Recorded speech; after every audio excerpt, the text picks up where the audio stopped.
có cầu tôi ít tu cầu tôi ít tu có đây nó cái nhà nữa mình nổ xe mình nổ xe ăn xong cũng thò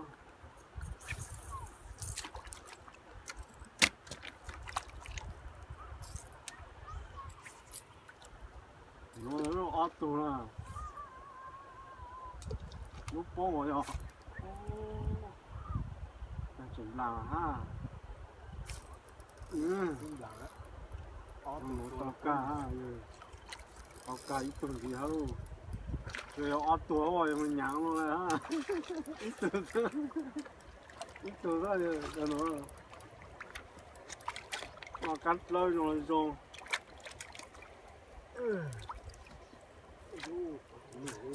tao đồ lù á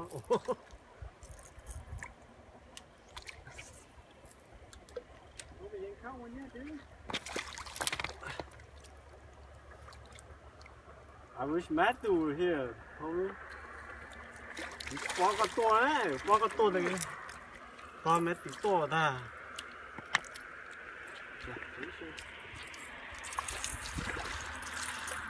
Có thể có những cái gì nó mà thật to mà chút lắm. Có thể có những hai cái này.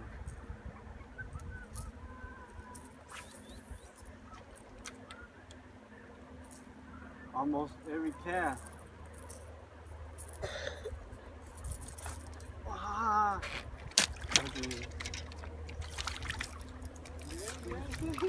Nó to Nó to ha đó. Có thể không? Cái con nữa nó sạch.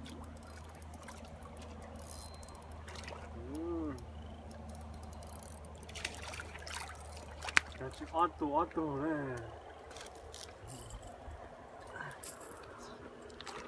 Peito blanco ha chân blanc là Tên này cho tủ cá đấy đi rồi thứ đâu sẽ đẹp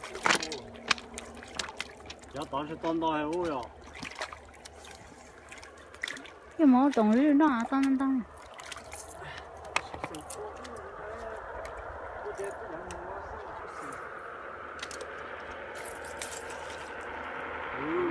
ô thay thổ biểu cho mẹ tỉ cá lệ tông to đó to mà thay cho sao